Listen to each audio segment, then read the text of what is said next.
Priatelia, idem vám nahrať, ako sa robí členstvo pre nového člena človeka. Ste prihlásení vo svojom e-shope, ako som ja. Keď kliknete na ten trojuholníček, objaví sa váš profil, vaša partnerská stránka. Kliknete na váš profil. A keď zrolujete dole, tak tu máte partnerské odkazy na registráciu, to je na to členstvo, alebo na obchod. Keď si to skopírujete, tak pošlete známym link na váš e-shop, kde sa im zobrazia maloobchodné ceny. A tu je link na nové členstvo, takže kliknite na link na nové členstvo, prípadne skopírujete a pošlete to priateľovi, ktorý si urobí sám členstvo. Otvorí sa takáto registrácia. Nechať to okienko zakliknuté, ako je tu.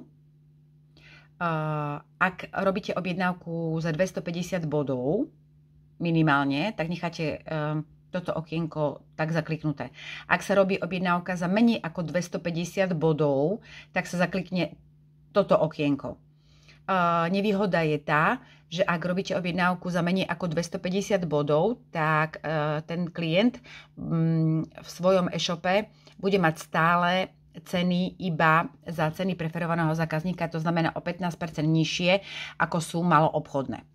Ak urobí objednávku za 250 bodov, čiže registrácia ako člen klubu, tak každý jeho ďalší nákup budú veľkoobchodné ceny, to znamená minus 30% z maloobchodných cien. Takže je výhoda urobiť si objednávočku a členstvo s 250 bodami.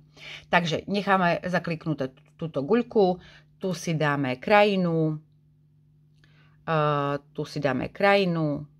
si nájdete, akú chcete, z ktorej krajiny ten človek je, treba Slovensko, dáte región to je kraj, napríklad kraj Prešov, dáte meno, nemusím rozpisovať, meno, priezvisko, dátum narodenia.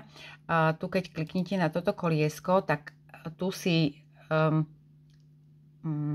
tak to je október 2005.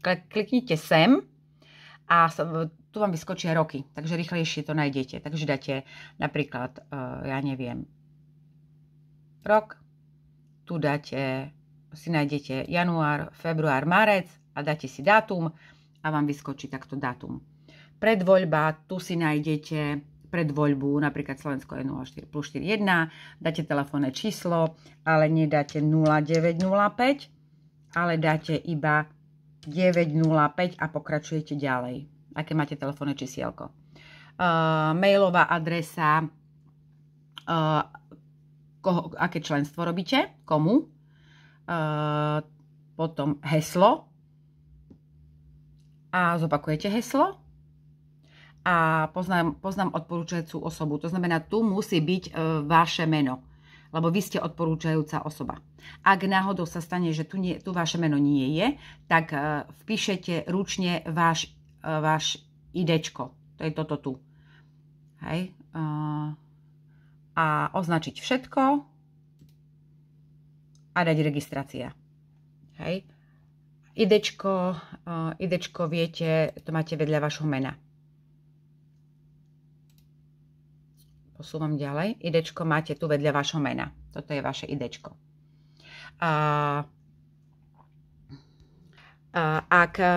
Čiže toto všetko urobíte,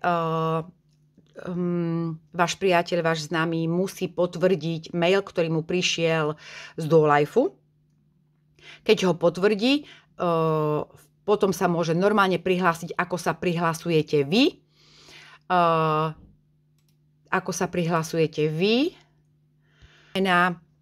To znamená, prihlási sa tak ako vy, hej, čiže dáte prihlásiť, zadáte jeho mailovú adresu, jeho heslo a dáte prihlásiť.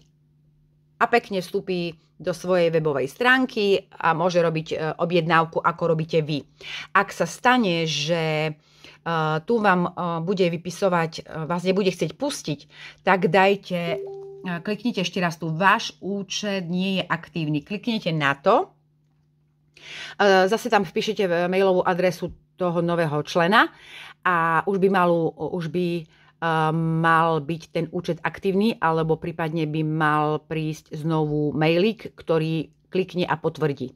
Ak ho potvrdí, potom vás to pustí normálne cez prihlásenie cez IDčko a cez heslo a môžete robiť normálne objednávku.